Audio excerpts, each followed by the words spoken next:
Great. So let's get started. It's Yeah. right at the hour of 7 p.m. and I'm really happy to have my friend and the friend of a lot of people in the field, Stacey Hall. Just a quick brief introduction. Stacey Hall is the founder of Success with Stacey Hall, is best known for her groundbreaking social media marketing training program called Go for Yes. Now, this has helped thousands of people attract more sales, customers, and employee satisfaction and success. Stacey is an acclaimed international speaker, so we're lucky to have her here tonight. She gained recognition for her TED Talks, TEDx talk. Her mission is to help entrepreneurs attract and connect with their ideal audience, solve their audience's problems, and leave a legacy that lives on long after they're gone.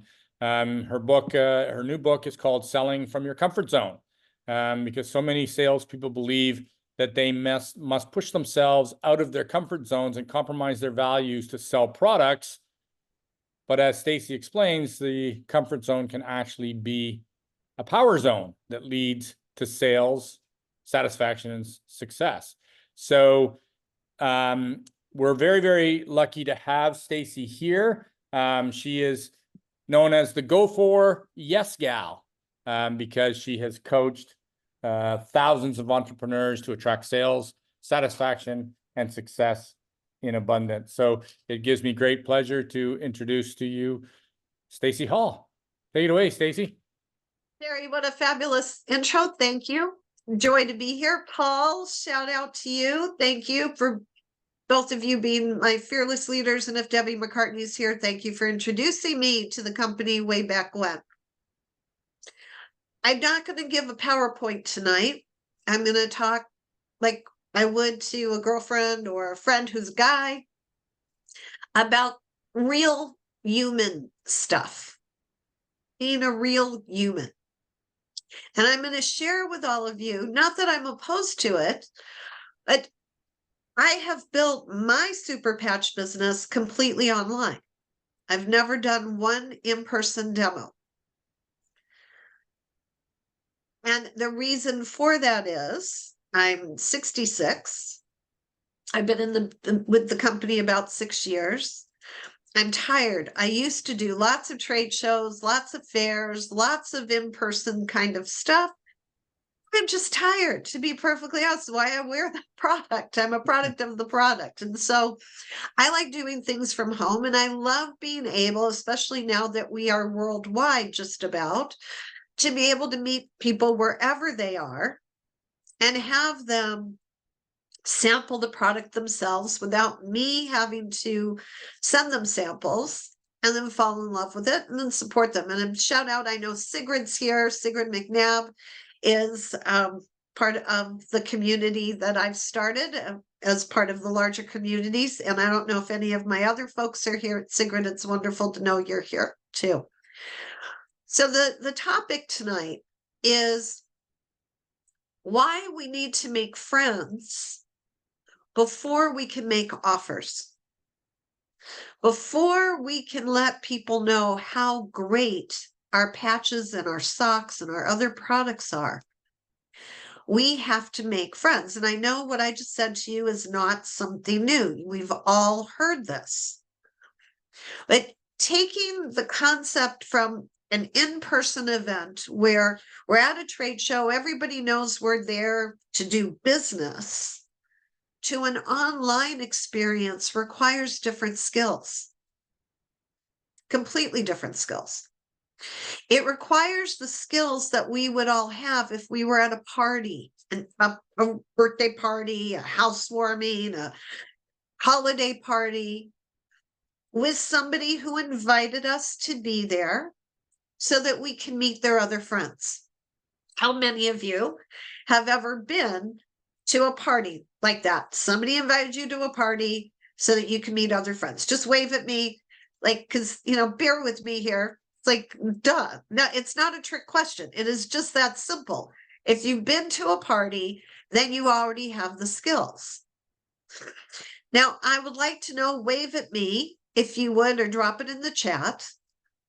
Would you rather feel like a searchlight looking for people, Or would you rather feel like a lighthouse standing still, putting a light out and boats come to you?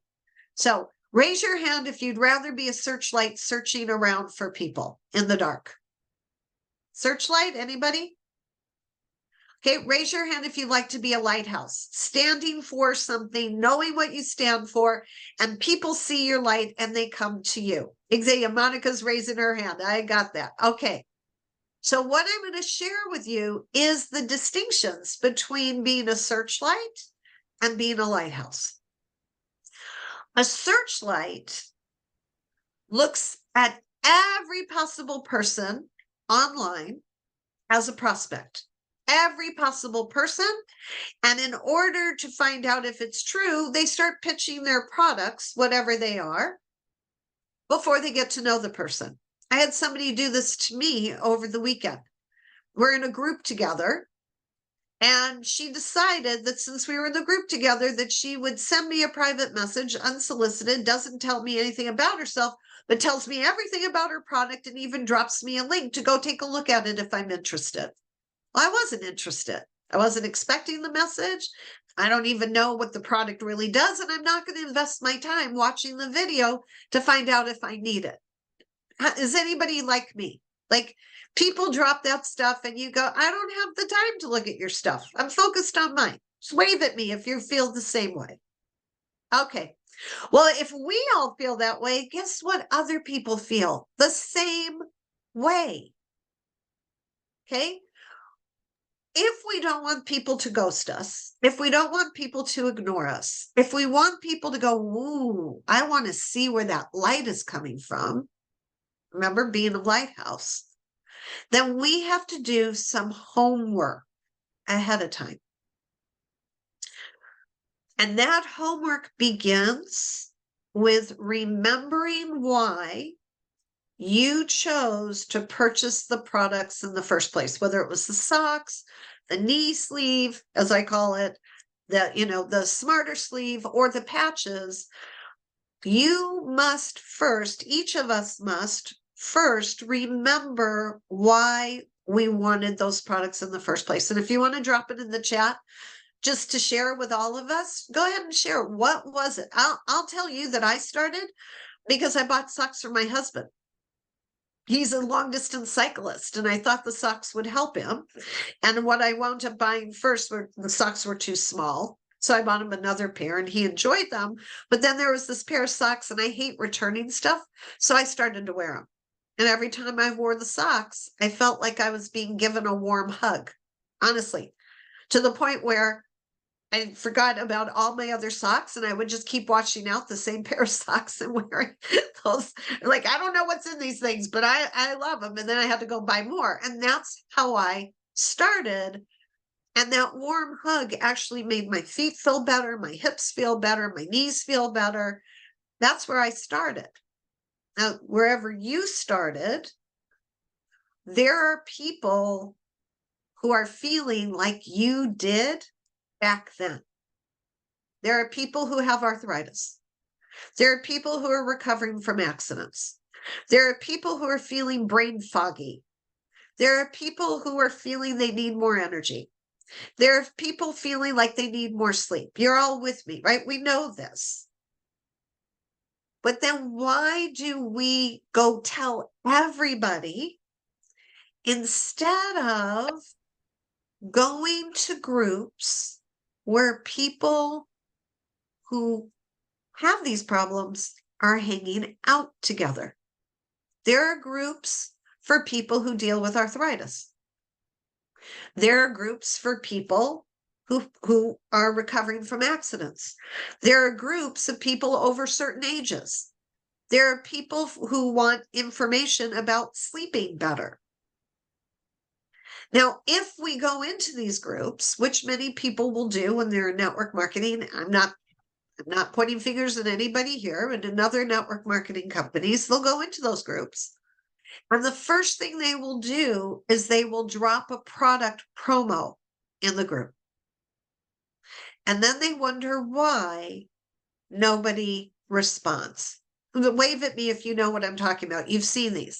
Brand new person goes in, drops the product, They get no responses, and then they say groups don't work, right? Groups don't work. No, they won't work like that, because a group is like a party. The person who created it has invited us in to meet the other people in the group, just like birthday party. Come celebrate the person and meet our other friends. And I'm just curious, wave at me if you would ever walk into a birthday party with a billboard for Super Patch. Would anybody bring a billboard? You're at a birthday party. Okay, would you ever walk in with a billboard promoting Super Patch to the party? I'm looking. I'm not seeing anybody waving at me. Oh, thank goodness. Okay. So going into a group and posting about our products is the same as showing up at someone's party with a billboard. What we want to do is get to know the people in the group.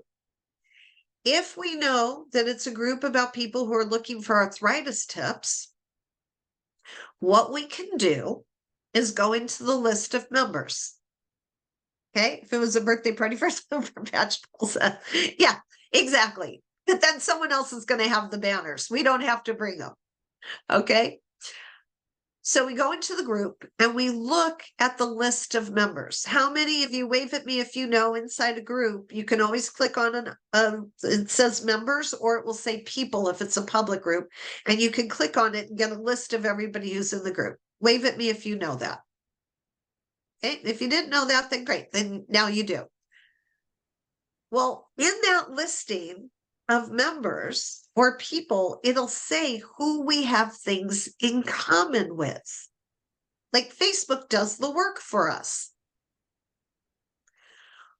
Those are the people that we want to make a friend of. Not the people we want to pitch to, the people we want to extend a handshake to. Because let's think about it. We already know they're interested in arthritis tips, or we already know they want tips for sleeping, or we already know they want tips for losing weight, or we already know that they want tips for dealing with addictions or thinking more clearly. We don't have to ask them that. They're there. What we want to do is act like a human being. And I'm going to give you an actual phrase when you send a friend request to use. It works every single time. Barb, thank you for the hug. Okay. So you're going to want to not immediately click and send a friend request. In that list, you can click on the person's name and you can go to their profile page. Okay. And you want to look for a few things. You want to make sure that they have posted within the last couple of days. Because if you see somebody who hasn't posted for 3 months, they're not on Facebook. They're not going to respond to you. So just ignore them. Okay. They thought it was a good idea to be on Facebook, but they don't keep up with it. So you want to see that they've actually posted on their own page in the last few days. And you want to find something that you enjoy that they posted so you can comment on it. We haven't sent the friend request yet. You want to comment on something. It's an acknowledgement of them. And I'm going to share this tip with you based upon numerous studies. People will respond to acknowledgement more than they will to money. We all think we want more money, but studies show we want more acknowledgement, somebody to pay attention to us. Okay. Yes. And they may also, Stephanie says they may have it set to private, in which case they don't want any new friends. That's true too.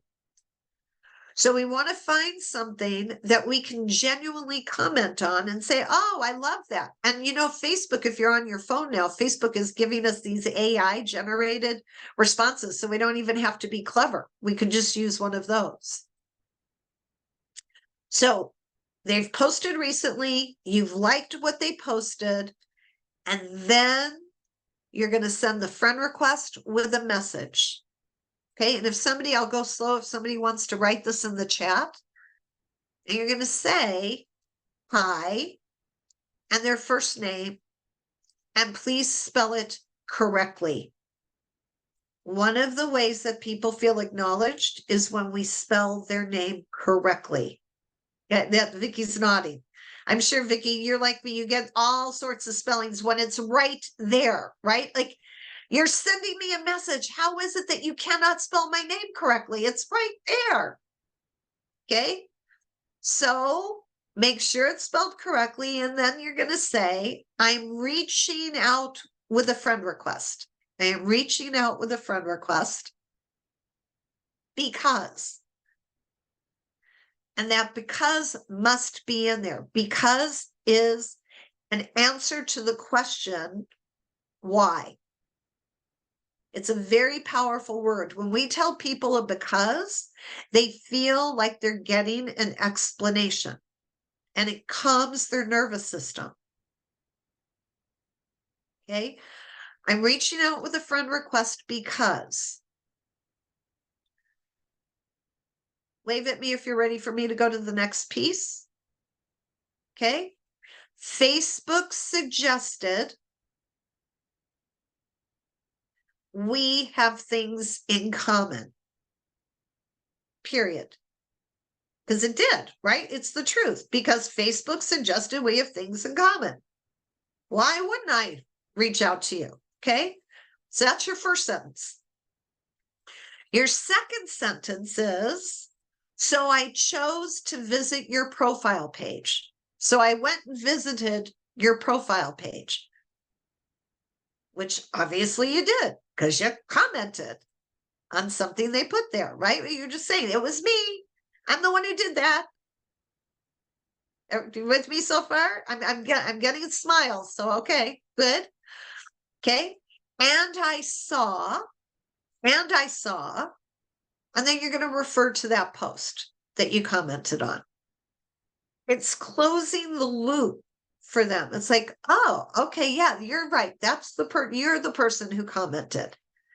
There's already this relationship building that's happening. They're going to start to feel warm and fuzzy towards you already. Okay. And we're not going to blow it by telling them that we sell patches. So I'm reaching out to you with a friend request because Facebook suggested we have things in common, period. So I visited your profile page and I saw, and then you fill in the blank with what you saw and what you liked about it. Now, here's where the reciprocation comes in. You start with, I would like to see more of your posts in my news feed. Okay, that's the reason why you're sending the friend request, because you could just follow them. But I would like to see more of your posts in my news feed. You could say more of your positive posts, more of your posts about your grandkids, more, as long as it doesn't seem too weird. Okay, you get what I'm saying. More of your posts in my news feed. If you enjoy what I post about too, will you accept my friend request? I would like to see more of your posts in my news feed, period. If you enjoy what I post about too, will you accept my friend request? Anybody liking this? Liking that approach? Wave at me if you do. Think you could do that? Okay. Yeah. Thanks, Paul. That's how we start a friendship, with a handshake, not with a pitch. Okay. And watching the time, I'm going to jump into, you're going to say to me, what happens when they come back and answer me? So we're going to do the three things. They'll either ghost you, ignore them, don't worry about it, don't go back, or they're just going to accept the friend request, and I'll tell you what to do about that in a minute, or they're going to say, yes, I do enjoy, and you're going to start a conversation. and you're just going to chit chat, and you already know that they need sleep tips or arthritis tips or whatever. But you can say to them, if they're starting to gab with you, what's up in your world? And right now, if you do this right now, the easiest thing is, how are you going to be celebrating the holidays? There is a conversation. How are you going to be celebrating the holidays? If they're having trouble in their life, they're going to tell you that. They're going to say, oh, we're just going to be low key, very quiet. If they've got big plans, you'll have lots to talk about. And then you can say, what, do you have anything planned interesting for the new year? And let it go from there. But remember, they've already looked at your page. If you have this kind of conversation like you would at a party, it will eventually lead to, so what are you doing? Are you in business? What do you do for your business? It's going to lead there. Now let's come back to the person who just accepts the friend request, doesn't message you. You're going to message them again, and you're going to say, I saw you accepted my friend request. I would like to know what you enjoy about my posts. That's all you're going to say. They accept it, but no message. I see you accepted my friend request. Thank you. I'd love to know what you enjoy about my posts. Which isn't weird, because you already liked theirs and told them what you liked about theirs. In this particular case, you're testing to see if they're going to be somebody who will engage, or they were just flattered and said, okay, fine, I'll have a new friend. If they don't respond in 48 hours, you want to unfriend. They'll never know. But for every friend you have that doesn't engage on your posts, it lessens the number of people who will see your posts in the newsfeed. So you don't want people hanging around dragging your algorithm down. Okay. For any of you know the old Tom Petty song, don't stop, drag my heart around. Yeah. We don't want people dragging the algorithm down. But so let's say you send 10 friend requests a day like this. Let's say 3 people, actually, this is what I'm giving you as a pretty good average. 3 people actually want to engage with you and start chatting with you. Now is a great time to be able to start these friendship conversations that will lead to more in the new year. So the time that we have 7 minutes till Jay starts. So 5 minutes. I'm going to turn it back over to you, Terry, if there's any questions. And if anybody wants me to come back and we can do more, we can. But I wanted to get us started quickly during this holiday period when it's so easy to have chats. Yeah, Stacey, thank you so much. I mean, one of the hardest things to do, I think, for a lot of people is not to seem spammy. And there's an art to it.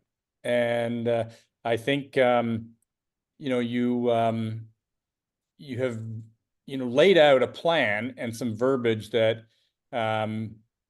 is simple, yet very, very effective. And, as we build our network, we're really trying to sell the brand of us. And you're creating your own brand, and it's doing it this way shows tons of integrity. And as far as I'm concerned, and you're not going to win everybody, but you certainly are, showing professionalism and integrity as you build the relationship. And we know that this business is relationship business for sure. So let's take a couple minutes. We'll maybe take a couple questions. If somebody wants to raise their hand, please feel free. We got a few minutes before Jay's call, but if we've got 1 or 2 questions, please raise your hand or any comments. And if not, then we'll move along and I'll have the recording up very quickly, and people can review it on their own time. Wow, this is great. This must have sunk home. Oh, Stephanie Blackbird. Stephanie, go ahead. I did put it in the, thank you so much. That was awesome. Great reminder for all of us. The other thing I just put in the chat, I don't know if everyone saw it, it's really a good idea if you're doing 10 a day. I on Fridays, I do Friend Friday, and I'll clear any pending friend requests that went out that haven't been cleared, because Facebook doesn't like you to have too many going that have been ignored. So you might want to think about doing that. Maybe, Stacey, how long do you recommend letting them sit before deleting 48 the hours. request? 48 hours. Yeah, good. But that's great. If you can do it once a week, all the better. Some people have hundreds sitting there and they don't know that they're dragging the algorithm down. Perfect. Great question, Stephanie. Thank you. Paul.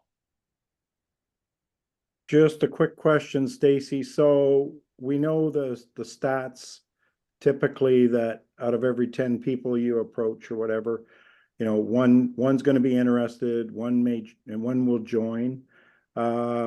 With the way you do things, what are you finding your averages? Well, I'm going to share that out of every 10 friend requests that I send, because I'm choosing what I offer to them. I have other, I have to be truthful. So Jay, I'm sorry.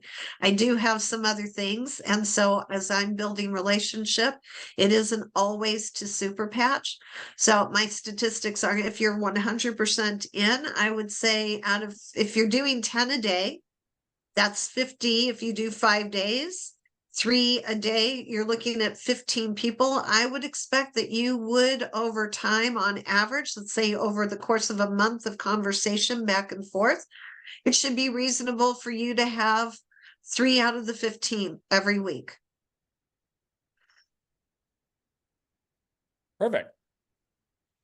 Well, that's great. This gives us 4 minutes to get ready for Jay's call. I'm sure everybody's looking forward to jumping on and seeing what exciting news we have tonight. I'd really like to, on behalf of the field, thank Stacey for preparing this. Next Monday night, we have Barb Anstead, who's an RMT, and she does great training. And then the week after that, we have Stephanie Ellis that's coming on board. So we got lots of great training coming up for all of you to help you all grow your businesses and keep us all professional as we can be. And so again, thanks very much, Stacey. If you all want to unmute, we'll see you again, God willing, next Monday. And we'll see you all on Jay's call, I guess. So unmute and say goodnight if you'd like. Thank you, Stacey. Thank you, Stacey. Thanks, Stacey. Thank you, Stacey. You'll say Thanks, something. Stacey. Thank you, Thanks again, Stacey. Stacey. It was awesome.